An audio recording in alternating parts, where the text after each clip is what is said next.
Good afternoon, Arya.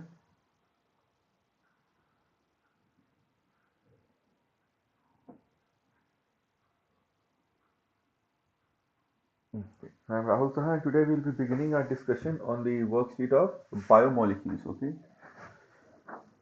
So, biomolecules chapter we had completed, and today we'll be commencing the discussion on the same worksheet which I had sent a few days ago. So, let's start with uh, question number one. So, question number one, if you see, the very first question is about the apoenzyme holoenzyme theory. Okay. So, I'll explain that theory first to you, and then we'll solve this question. So the thing is, which of the following statement is correct with reference to enzymes? Okay, holoenzyme is coenzyme plus cofactor. Apoenzyme is holoenzyme plus coenzyme. Okay, then holoenzyme is apoenzyme plus coenzyme. Coenzyme is apoenzyme plus holoenzyme. The correct answer is holoenzyme is equal to apoenzyme. Okay, so coming on to the answer, holoenzyme is equal to apoenzyme plus coenzyme. Now, how will this be true? Good afternoon, Pratham. Now, how is the first option correct for this one? So, I had told you I'll again explain the concept. So, the thing is, you have an enzyme, okay? Understand it very, very clearly. You have an enzyme. Enzyme has an active site. Suppose this is an active site, but it will have another site here also, suppose. Now the enzyme is the lock, the substrate is the key. We all know that the substrate would fit in here, and then the enzyme would catalyze its function, right? Then we come to the Vmax or Km and all those things later on. Okay, enzyme induced catalysis. But the thing is, this configuration of the active site is not proper. It is not completely proper until and unless you have something known as, suppose this is an extra site, you have something known as, suppose this is disconfigured, okay, and this is configured. This one is properly configured because you have here bound something, okay. So this one is disconfigured. Why? Because this is the site, and other site in the enzyme. This is an enzyme. This is another site. This is the active site.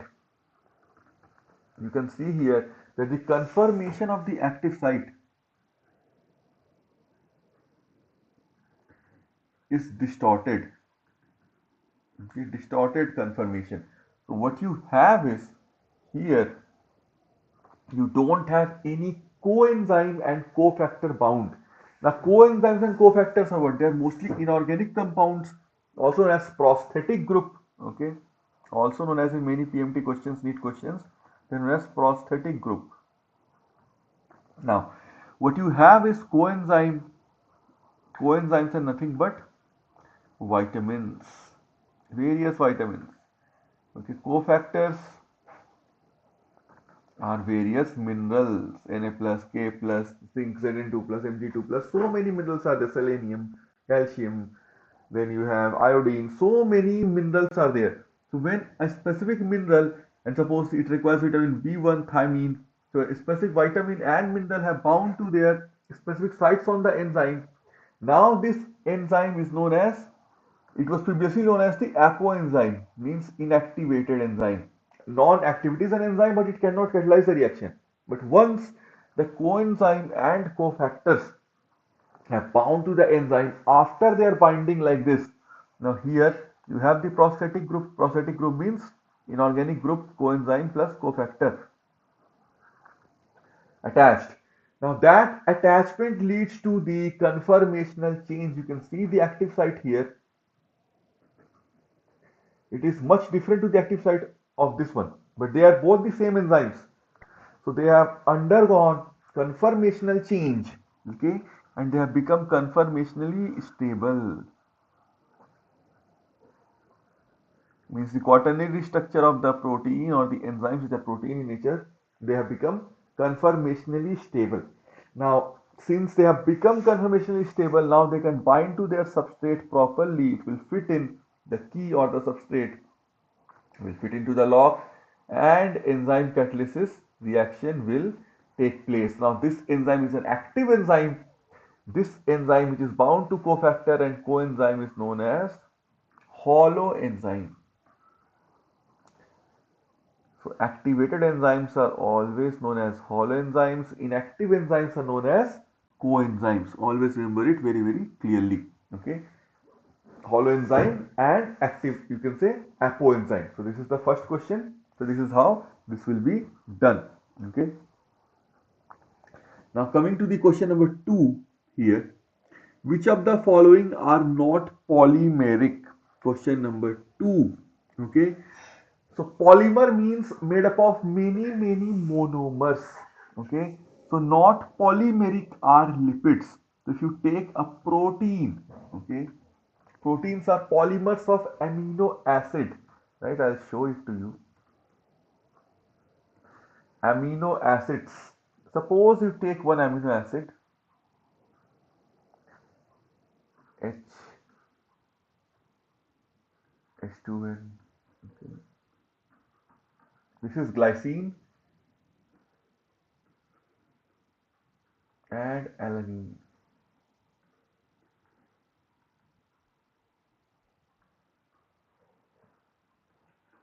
Alanine will be CH3.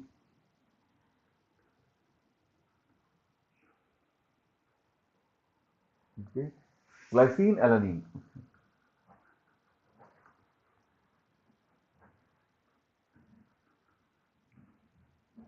Now when you add these two amino acids, these are both amino acids. Okay. So what will happen is one of the H, okay, this OH will go off. That is known as condensation reaction. H2O will be wiped off, and what you will have is a specific peptide bond formed in this process. So one N hand is free, okay, one C hand is free. So this is a peptide bond. You can check it out.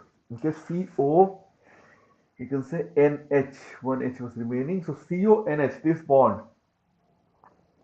CONH, this very bond is known as the peptide bond.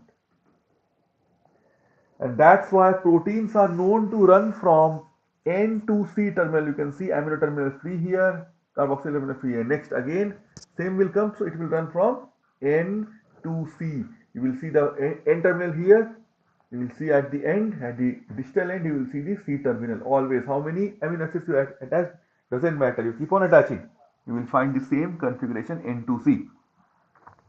Now talking about the peptide bond, one thing I'll tell you about the peptide bond, which is asked in few tough NEET questions, is the peptide bond is always a partial double bond. Okay, peptide bond length, if you check this bond length, okay, distance between the two successive, you can say, nuclei, that is the bond length. So peptide bonds, the, you can say, peptide bond length is different. You can say, how is it different?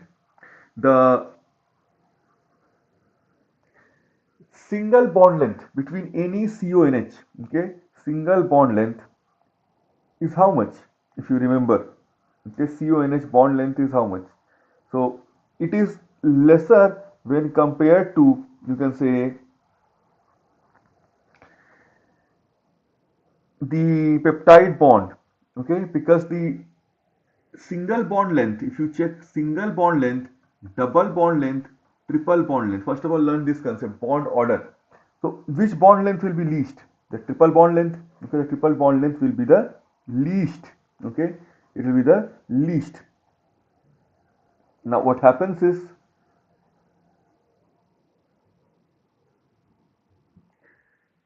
this will be the highest, this will be the middle, this will be the least.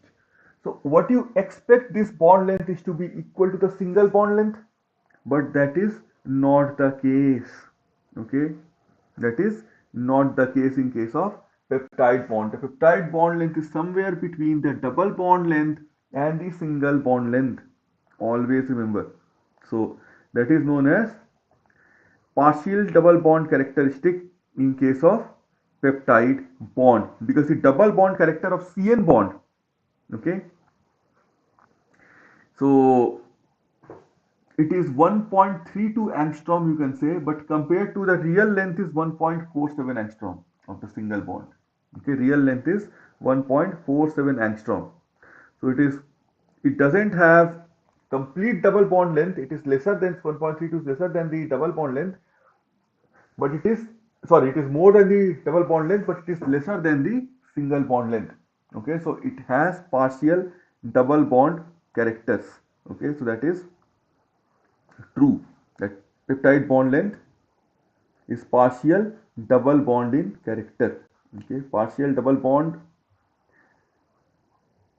is the character of the peptide bond, you can say. So that question comes, always stick on the partial double bond character. Okay, always stick on that character. So coming on to the next question.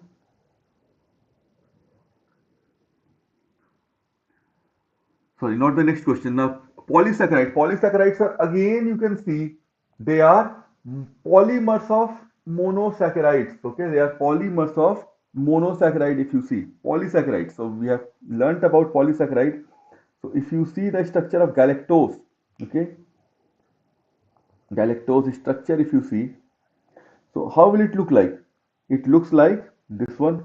Okay, galactose structure. Sorry, if you see the structure of lactose, lactose is glucose plus galactose. Okay, so lactose structure, if you see, so it looks like this. Okay, lactose structure. Okay, this is glucose.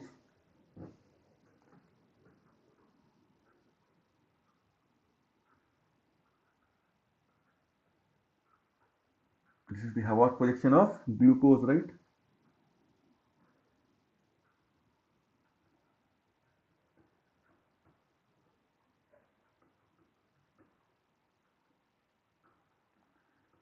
HOH, carbon number 1, 2, 3, 4, then 5.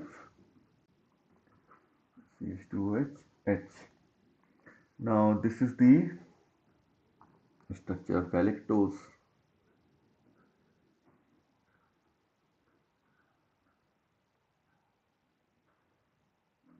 It is an epimer of glucose, you can say, at the fourth position. Fourth position, here OH will be up, here down. The rest will be same only. HOH, then here first carbon, second carbon, this is the third carbon, OHH, the fourth, fifth carbon, H, CH2OH, this is the sixth carbon. Okay, so what you have is fourth, first. So you have, this is what kind of glucose? Okay, what kind of alpha or beta? First of all, you have to think this one. So this is beta. Beta means this OH is on top. So this is beta D glucose. This is also beta D galactose. If this first carbon's OH was down, this here H was up, that would have been alpha D glucose. So here you have beta 1,4, first carbon to fourth carbon glycosidic linkage. So this H2O will come out. Okay, H2O will come out and this O will form the bond. Let's elongate it. This will be our O, which will form the bond. So beta 1,4, first carbon to fourth carbon glycosidic linkage. That is your lactose. Beta D glucose plus beta D galactose. Okay, so this you can see the polysaccharides. This is a disaccharide, like this you can make polysaccharide. These are the monomers of monosaccharide. Always remember. Next, if we come to one more thing here, I can teach you is reducing and non-reducing sugar. Okay, so the thing is, you have this specific group. The first carbon group is the hemiacetal group. Now, if the first carbon group is free, it is generally known as, it is really known as a reducing sugar. So if the first to first carbon linkage is happening, that will be your non-reducing sugar. If the first carbon is free in any of these two monosaccharides, so here the first carbon is engaged. In case of glucose, The first carbon is free. So this lactose will be a reducing sugar. Okay, a reducing sugar. Straightforward answer in PMT examination. This is a reducing sugar also.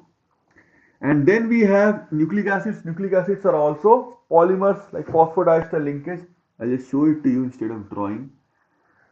It will take longer time. So polynucleotides like in DNA. Okay, DNA is a polynucleotide. So just look at this polynucleotide chain. Okay, it is nothing but a polynucleotide chain. So this is how it looks, right?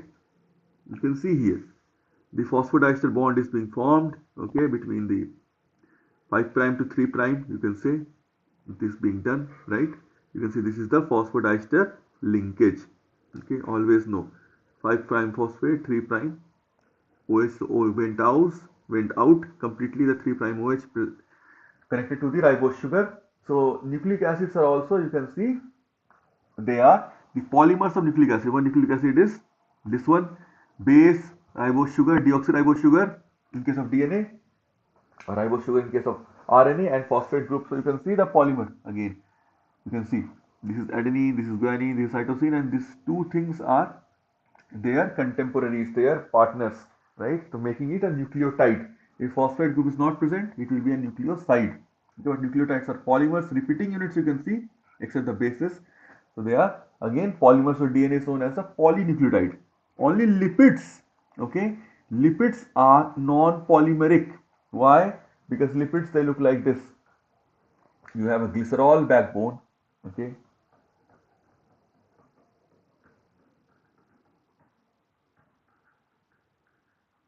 This is a glycerol molecule. And you attach three fatty acids. So fatty acids will have carboxylic acid group here, and then you can attach here. I'm drawing a saturated carbon, okay, with single bond. You can draw non-saturated also, multiple double and triple, multiple you can say polyunsaturated carbon. Number of carbons depends on your choice, okay. So this is known as a lipid. So is it a polymer? No, it's not a repeating unit. It is not a polymer. Okay. So what will happen is you will have H2O will go out from here. Okay. And what you will add, you will have the CO direct attachment. Okay. That is the lipid formation. Okay. Or lipidification, you can call this. So lipid formation. That is our structure of lipid, you can say. So this is how the structure looks for any lipid. Okay, so always remember this specific structure of lipid. So what will happen is this OH will come out, okay, for all three. So to go in depth, then we can trim it off, okay, and here also we can adjust it better. As far as the bonding is concerned, I can adjust it better like this, that we will be having here is COOH group. So CO, that O is now vacant. This one, O is now vacant. O is now vacant. This is the bond. Now this is the known as triglyceride. This is also known as triglyceride. Triglyceride, because this is fatty acid. Three fatty acids attached to a glycerol molecule. So these are known as triglyceride. Now you can add phosphates and all. This will become then phospholipid, phosphatidylcholine, serine, ethylamine, inositol, right? So the thing is, lipids are not polymeric. Next question. A non-proteinaceous enzyme is lysozyme, ribozyme, ligase, deoxyribonucleic acid, or deoxyribonuclease. So enzyme. So when I was teaching you enzyme, I told you that enzymes are mostly protein in nature, but not all. There is a rule, you can say exception to this rule. Not all enzymes are protease in nature. Sorry, not all enzymes are protein in nature. So you have multiple class of protein enzymes. When you talk about protein enzymes, you have multiple classes of protein enzymes. You have six classes, I should be saying. One is oxidoreductase. Okay, if you learn it again, right? Transferases, They'll go for oxidation reduction reaction. Transferases, we go for transferase reaction. And you have hydrolysis.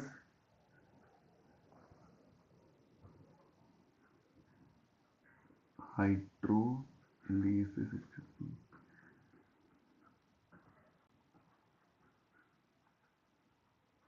Okay. Then we have lyasis, which lyase. Okay.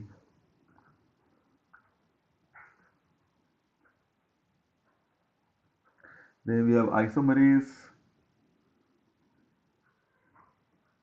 Then we have something known as ligases slash polymerases. These are the six classes of protein enzymes. But when I was teaching you proteins, I told you that there is something known as rRNA. So the ribosome in the chapter cell, you might have learned that the ribosome is also known as ribozyme plus ribonucleoprotein when you were talking about ribosome. Ribonucleoprotein. Okay. That is what it is known as.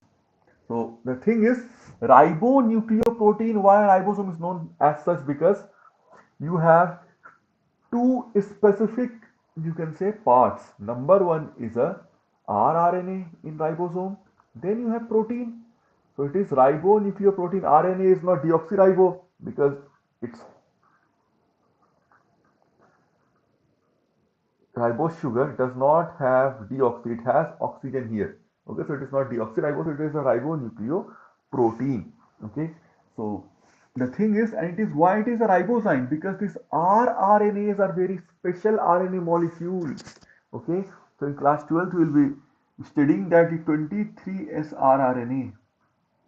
Okay, which is a part of the 50S rRNA, which when it comes to the prokaryotes, it causes catalysis. It has got, due to its conformational property, its structure, it can perform an enzymatic function. Means enzymes are known as enzymes. Why? Because they can catalyze a reaction. Same way, this rRNA molecule can also catalyze a reaction. What kind of reaction? Can cause the formation of peptide bond in the process of protein synthesis slash translation in case of human beings. Like we produce proteins, right, in the rough endoplasmic reticulum. In that process, when it will be taught in detail in class 12, you will be learning that the rRNA, especially 23S rRNA, which is the constituent rRNA of the 50S subunit of the 70S prokaryotic ribosome, that causes the, or that catalyzes the peptide bond formation between the two amino acids, which are produced in each and every cell millions of times, okay, per day. Okay, so the non-proteinaceous enzyme is a ribozyme. Okay. Now, which of the following, question number 4, which of the following is the least likely to be involved in stabilizing the three-dimensional folding of most proteins? So most proteins, if you see, they are conformationally stabilized, I told you, by non-covalent bond or non-true chemical bond. Now just tell me, what are non-true chemical bonds? True chemical bonds are covalent bond and ionic bond, which have high bond dissociation energy, 2 to 300 kilojoule per mole of bond dissociation energy. Non-true chemical bonds are, number one, hydrogen bonding. So multiple times we have learned about the hydrogen bonding. Okay, so the electronegativity of O is much more, so it will attract the electron cloud towards itself. In the covalent bond, the covalent bond will have the ionic character, right? So it will be partially negative, partially positive, partially positive. Now with another water molecule, since trillions of water molecules can be present in a glass of water, those are stuck to each other by virtue of hydrogen bonding. Minus plus, so plus minus electrostatic charge. Okay, so this is known as H bonding. So hydrogen bond, then dipole interaction. Okay, then London dispersion bond. Okay, then you have hydrophobic interaction. Okay, that you have seen in case of micelles, right? The hydrophobic groups, they shield and they show the hydrophilic hydrophilic group to the water. So the hydrophobic group, the long chain, in case of lipid only, the long chain CH2, CH2, CH2, CH2 group, they will be sealed. And the COH group will be shown to the water like this. So in a micelle, the long chain fatty acid groups are sealed like this, and only the COH groups, which are hydrophilic, are shown to the water. Okay, you can make it HCO. Okay, so they are shown to the surrounding water. If they can hydrogen bond with water, they are hydrophilic. These groups are hydrophobic. So in water, they attain a specific conformation like this, which is known as hydrophobic interaction, hydrophobic forces. Okay, electrostatic is almost the same as van der Waals, and you can say it's a founding member of the hydrogen bonding also. But Ester bond is not a non-true chemical bond. Esterification is a type of covalent bond where you have ester reaction like phosphodiester bond. You have two ester bonds. So that is a covalent bond. Okay. So they are not non-true covalent bond. So the ester bond is wrong. It's a covalent bond, true chemical bond. It doesn't stabilize the three-dimensional structure of the protein molecule. Okay. Now see this reaction. See this table. Which of the following describes the given graph correctly? Okay. Very specific. This graph we have talked about in the enzyme class when I was teaching you the enzyme chapter or the biomolecule chapter, the subtopic enzymes, right? Reaction coordinate is there, potential energy is there, right? So question number 5. Just check this graph. So is it an endothermic reaction with energy A in presence of enzyme B and B in presence of enzyme and B in absence of enzyme?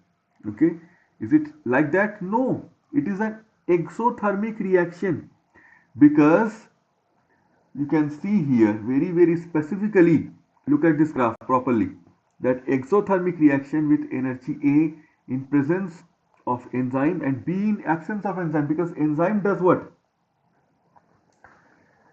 You can just see the graph, and enzyme does what? This is the reaction coordinate.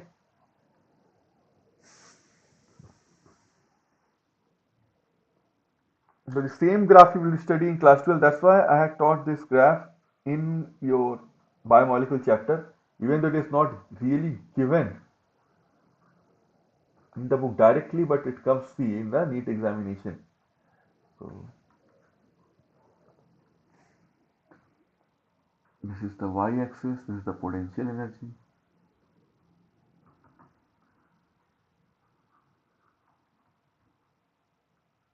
Now, substrate, if you have the substrate, okay, so energy is being released because product's energy is lesser, so it is an exothermic reaction, energy is being released, okay. But look at this graph.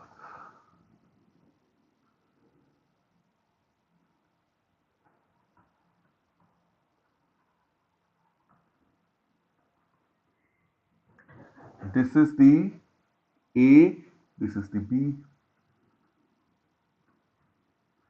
So B, this is the arrow for A, this is the arrow. So the thing is, from the ground state to the transition state, this is the transition state. Transition state is the state where there is a maximum probability that I had explained to you, I'll explain it again. The maximum probability of the bond rearrangement, bond dissociation, and bond formation. So all those non-true, true, everything, covalent, non-covalent bonds, everything will be formed in the transition state only because this has got the maximum, you can say, favorable kinetic energy, because it all happens due to collision theory. If you do not have proper kinetic energy, you cannot go through the reaction. And then the enzyme and active site conformation should also lock in key mechanism or binding fit mechanism. Then the steric hindrance should not be there. Then only the reaction, after complying to all these specificities, specific you can say criteria, then reaction will proceed. Okay, so you can see the activation energy is what? Here activation energy 1 is this one, activation energy 2 is this one. That it is the difference between the ground state and the transition state. The activation energy has been lowered, means this reaction is catalyzed by an enzyme. Since activation energy is lowered, this is going down. It is lower than the substrate energy. Substrate is here. So it is an exothermic reaction. You can check the value. Okay. And B, since its activation energy is higher, so it is a non-catalyzed, non-enzymatic reaction, but it's an exothermic reaction again. Okay. So option B, exothermic reaction with energy A in presence of enzyme and B in absence of enzyme is the correct option or the answer. Then a typical fat molecule, question number 6. A typical fat molecule is made up of, okay, typical fat molecule is made up of, you can say, one glycerol and three fatty acid molecules. Here the fat molecule means it's a kind of lipid molecule that they're talking about. It is made up of, just when I showed you just before two questions before that, one glycerol and three fatty acids, okay, molecule. So that is known as a typical fat molecule. Question number 7. Which of the statement is wrong, is incorrect? These kinds of questions are quite intriguing. You don't have to see the correct one, you have to see the incorrect statement and be wise enough to take it. Okay. So uracil is a pyrimidine. Okay, that is correct. AG is purine. Adenine, guanine are purines. Cytosine, thymine, uracil in case of RNA, thymine in case of DNA is pyrimidine. Okay, single ring, double ring, pyrimidine single, purine double ring structure. Glycine is a sulfur containing amino acid, that is completely wrong. Cellulose is a polysaccharide, correct. Sucrose is a disaccharide, that is also correct. Okay. So glycine, if you check the structure, multiple times we have seen the structure of glycine. Okay. So the thing is, sucrose is glucose plus fructose. Okay, glucose looks like this.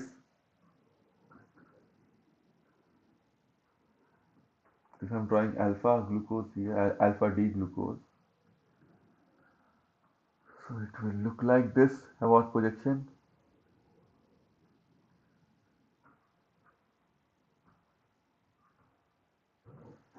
Whereas fructose looks like this. Pentamer. Okay.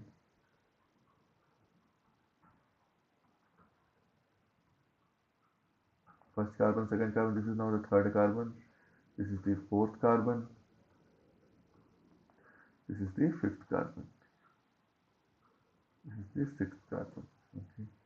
This is how a fructose looks like. Here first, second, third, fourth, fifth, sixth. So glucose and fructose, when they mix up together, when they join together by covalent linkers, that is known as sucrose. So the remaining is glycine. So glycine is a sulfur containing amino acid. Completely wrong. Only two amino acids are sulfur containing. Okay, that I'll also tell you. One is cysteine, another one is methionine. Only two amino acids are sulfur containing amino acids. Glycine is an achiral amino acid. Very, very, we can say, important, because to the alpha carbon, all four groups are not attached there. All four groups are not different that are attached to. You have two same groups attached. So this is not a chiral, means it will not deviate the plane polarized light in either L or D. It will let it pass through straight. So it is not a stereoisomer. It will not participate in enantiomerism. Neither L, you can say, L and D form will not be applicable to this one, even though amino acids are L form, but glycine doesn't have L and D form, L or D form. It is an achiral amino acid, the only exception. The only exception in the amino acids. It is the only achiral amino acid, because to the alpha carbon, all four groups are not different. Two groups are same, H and H. Okay.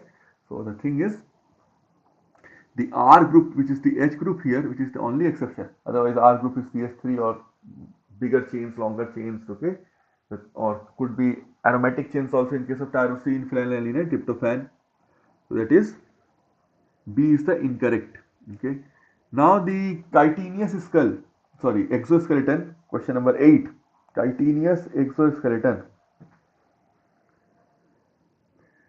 of arthropods, okay, is formed by the polymerization of, okay, question number 8, that is known as N-acetyl glutamine, sorry, glucosamine. That is N-acetyl glucosamine is nothing but the monomer of chitin. Okay, chitin is nothing but, even in fungal wall it is present, N-acetyl glucosamine. So this is the monomer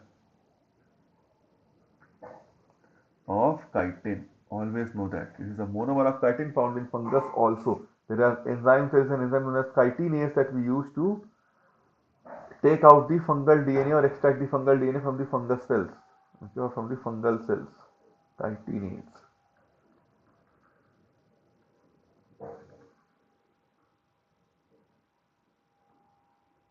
That is used. Now, other options, lipoglycans, D-glucosamine, they are not the monomers. Keratin sulfate and chondroitin sulfate, they are the glycosaminoglycans. Glycosaminoglycans are specific compounds. Okay, glycosaminoglycans. Under this, you will be having heparin sulfate. Okay, and dermatan sulfate.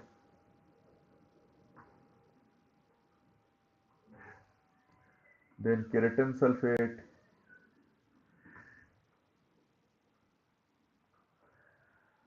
Then chondroitin sulfate.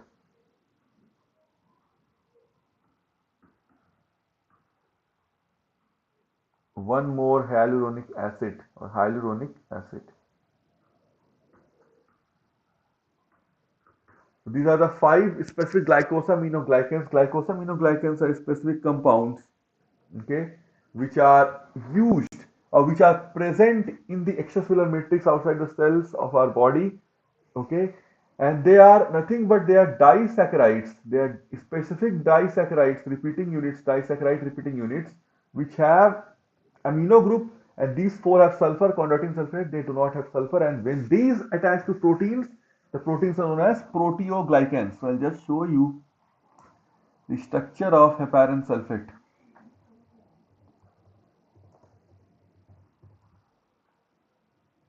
Heparin sulfate structure.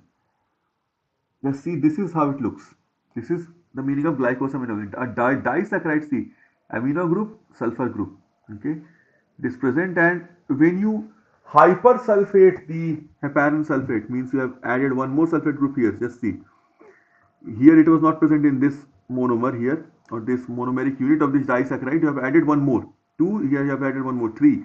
Now it has become heparin. So heparin is not a protein. It is a hypersulfated form of the, you can say, heparin sulfate. Okay, so that is why heparin is also used as an anticoagulant. Okay, so you might be knowing heparin vials are used, or heparin low molecular weight injection of heparin is also used. Okay, so heparin, mostly it says that, or it has been found in research that heparin, it activates, okay, heparin activates antithrombin 3. Okay. Antithrombin is opposite of thrombin, it antithrombin 3, okay, which inhibits thrombin and also factor 10A. So it will not lead to coagulation. And nowadays low molecular heparin, okay, you can say enoxaparin, which is known as, it is used to, you can say, enoxaparin, this is a medical scenario, this is known as low molecular weight heparin. Okay, so it is made from heparin only. Okay, but the thing is, it is a low molecular weight heparin. It's a part of the heparin molecule. Okay, liquid injectable you can say solution. Okay, so it is a better coagulant. It won't do or won't go for excessive coagulation.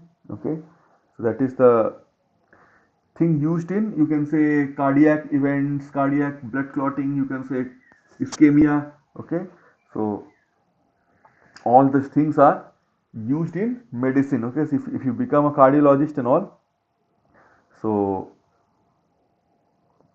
you will be able to use these kinds of drugs. Okay, so that is there. So next question, let's come to the next question. Question number 9. Which of the following bimolecular or biomolecule does have a phosphodiester bond?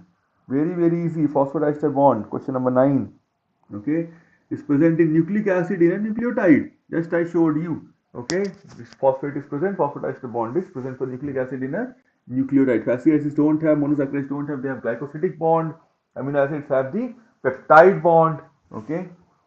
Fatty acids, you just saw the fatty acids. Okay. They don't have phosphodiester bond. They don't have the phosphodiester bond present in them. Now, which of the following statements is incorrect? Question number 10. Okay. Now, coming on to the comparative inhibitor. Okay, that one I taught you: comparative inhibitor, non-comparative, uncomparative. Okay, question number 10. So, the comparative inhibitor does not affect the rate of breakdown of the enzyme substrate complex. Okay. The presence of comparative inhibitor decreases the Km of the enzyme of the substrate. A competitive inhibitor reacts irreversibly with an enzyme to form an enzyme inhibitor complex. Okay, we have to see incorrect one. In competitive inhibitor, the enzyme, the inhibitor molecule is not chemically changed by the enzyme. Okay, that is correct. It's not chemically changed. It directly binds to the, you can say, enzyme complex. Okay, to form an enzyme inhibitor complex. And the competitive inhibitor also does not affect the rate of breakdown of the enzyme substrate complex. It does not break it down because it binds to the same site as the substrate. So if the enzyme substrate complex is formed, it won't be inhibiting that reaction also. But the presence of competitive inhibitor will not decrease, okay, the Km value. That is the incorrect statement. Okay, so different values are present. Okay, Km values. So competitive. So there are known as comparative and Vmax in comparative inhibition. Okay. So in case of comparative inhibition, always know for a fact that there are multiple things to be known here. Okay. So in case of comparative inhibitor, I'll tell you, listen to this very, very carefully. Okay. So enzyme inhibition, when we check in case of comparative inhibition,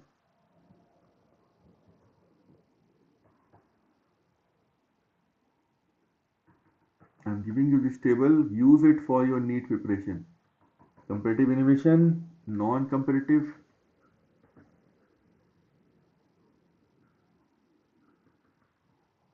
okay, then uncomparative. Okay. So in comparative inhibition, Vmax is same, unchanged. Okay. What happens is in this option, it was written decreases Km. No, it increases Km. Km increases. In non-comparative inhibition, okay, Vmax decreases. Vmax will decrease. Km remains unchanged.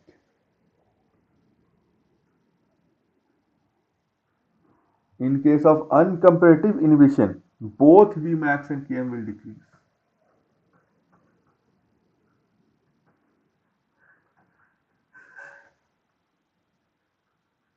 Both Vmax and Km will decrease in case of uncomparative inhibition. Okay, so always remember this fact. Okay, so here, since Km is increasing, the question is saying Km is decreasing. That is incorrect. Okay, So might be aware of this also, that Vmax and Km. Okay, if Km is low, means affinity for or of the enzyme for the substrate is high. For the substrate is high. Then Vmax, if you have Vmax, then Vmax will be very, very high in this case. It will reach quickly. You will attain Vmax very, very quickly. Okay. And if Km is high, that is the opposite way. If Km is high, what we have is Vmax will be lower. Means Km high means the affinity is low. That's the opposite. The affinity is low. Because you have seen this graph, Vmax versus, you have this equation I had also told you, that V naught equal to Vmax into S. This is the Michaelis-Menten equation, the golden equation for enzyme kinetics. So you have that graph, right? Here you have the Vmax and the substrate concentration, okay, X, Y. So once you have that graph, you can go like this, okay, and you can go like this also. So this is half Vmax Km, means at this is half Vmax here, okay. So the thing is, if the, you can say, Km value, okay, so half of Vmax is Km.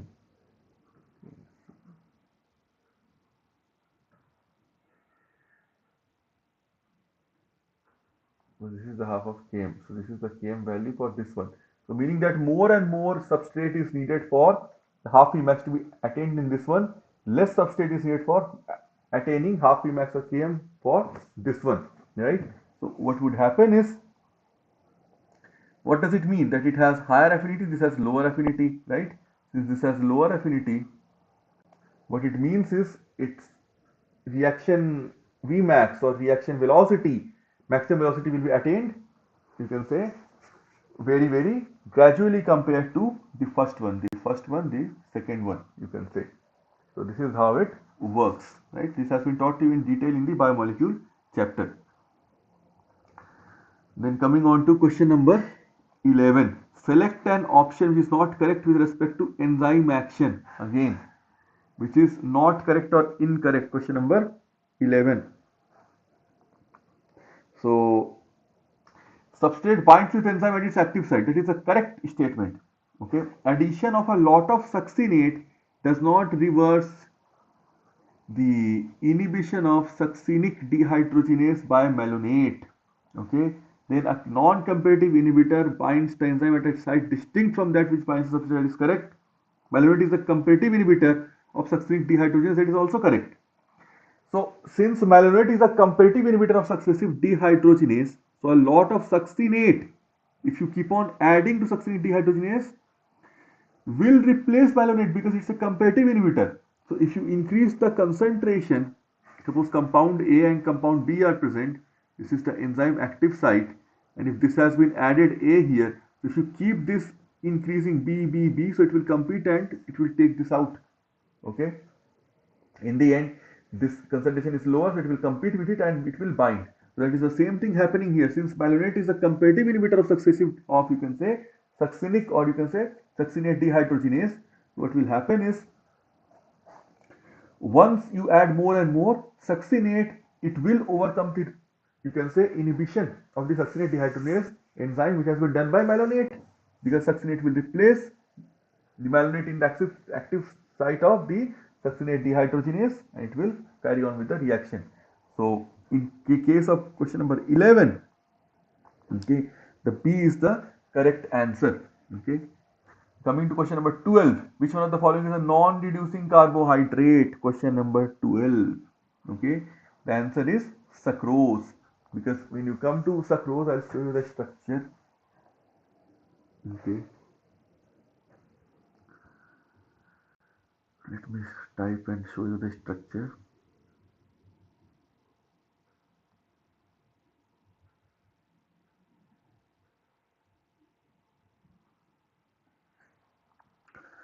So they are held by, you can say, at C1.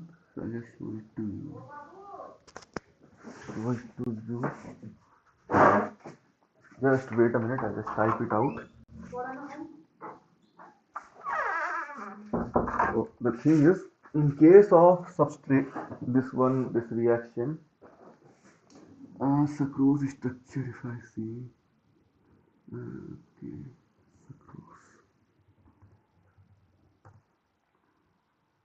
sucrose structure. Just see this structure. So both are connected at the first carbon. Okay, glucose and fructose, they make sucrose. Okay, so both are connected at the first carbon. Okay, both are connected at the first carbon. You can see this structure. So both are connected at the first carbon. This is the first carbon of this one. This is the first carbon of this one. Okay, it is the reverse one. Just the structure has been. You can see I drew it CH2OH here. So this has been flipped. CH2OH of 1-to-1 linkage is this one. So since both the hemiacetal carbons are connected, this cannot go for any kind of reduction. Only the, you can say, 1, 2, 3, 4, fifth carbon is free. Here fourth carbon is free, fifth carbon is free. So first carbon is not free. Okay, so this is a non-reducing sugar because both the hemiacetal carbons, the first carbon, okay, are joined in that, or are participating in that chemical bond, is the covalent bond here known as the glycosidic linkage or glycosidic bond. Okay. Now, question number 13. A phosphoglyceride, okay, phosphoglyceride is always made up of a saturated or unsaturated fatty acid. Okay, so the thing is, a phosphoglyceride is a different molecule. Okay, so they are glycerol based phospholipids, you can say. Okay, so the alcohol here is the glycerol. All means alcohol, 3 OH groups, to which two fatty acids are attached, either saturated or unsaturated, and a phosphoric acid are also attached as esters. Okay, so you can say that in case of the phosphoglyceride, I'll just draw the structure for you so that your concept stays clear. Okay, so question number 13, I'll just draw the structure. So it is a saturated or unsaturated fatty acid esterified to a glycerol molecule to which a phosphate group is also attached. Okay, so option A is the correct option. I'll show it to how. Okay, I'll just draw the structure for you. So you know this glycerol molecule, right, that I had drawn 2 questions ago. So C OH, COH, and COH.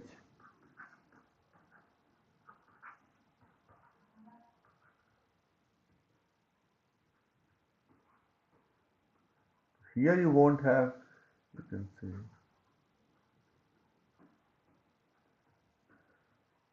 so here you can add saturated or unsaturated, does not matter. Okay, if you add an unsaturated,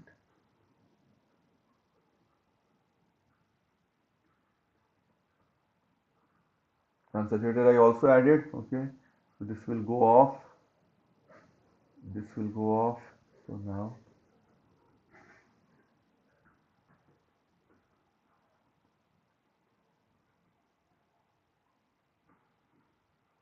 now this one, okay, always remember the last or one of the ones will be connected to the phosphate. Okay, that will also go off, and it will be connected to the O of the phosphate group. Okay, so this is known as a phosphoglyceride molecule.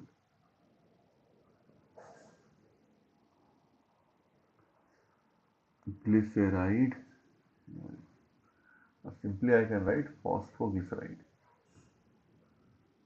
You can call it phospholipid also because it has got two glycerides, so it is known as phosphoglyceride slash, you can call it phospholipid.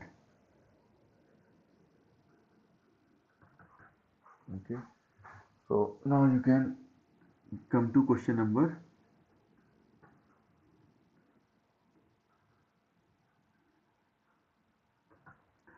14. Okay. So macromolecule chitins or chitinous. Okay. So question number 14. So let's read. So chitinous is nothing but you can say sulfur containing polysaccharide. That is not the case. Then nitrogen containing polysaccharide, simple polysaccharide. Okay. So that is what? That is here it is chitin. It is chitinous means macromolecule chitin is there is an space which has been missing. So chitin I told you it is N-acetyl glucosamine. So it is a nitrogen containing polysaccharide, not sulfur, not simple. Okay, not phosphorus. So that is option C is the correct option. Question number coming to question number 15. Transition state structure of the substrate formed during the enzyme reaction is. Question number 15. Let's consider question number 15. Okay. That is transient and unstable, permanent and stable, transient but stable, permanent but unstable. So transition state I told you is the state. This is the difference between the transition and ground state is the activation energy. So transition state is the state at which all the bonds will be rearranged, broken down. Okay. And dissociation will happen, bond dissociation, you can say transit, and also the covalent bonds may be formed. Okay, so all the bond dissociation association will happen there. Okay, so transition state of the you can say enzyme catalysis reaction will be transient and unstable because transition state is the state of an activated complex. Okay, but that activated complex is highly unstable and readily changes into the product. After that only we will get the product, right? So that is the very transient, that is transient also. It stays for you can say microsecond to nanoseconds, and it is very unstable because all the bonds are the associated dissociated bond rearrangements are you can say perpetuated in that very reaction. Okay, and I told you the difference between the transition state and the ground state is the energy of activation. So lower activation energy is the hallmark or the lower or the lowering of the activation energy is the hallmark of the enzymes in any enzyme catalysis reaction. So try to do the rest of the questions. We will do the selective questions again in the next NEET class. Okay, and finish off this specific worksheet. Okay, if you have any kind of doubts or queries, you can ask me definitely on my personal number. I will be replying as soon as possible. Okay then, thanks a lot. Let's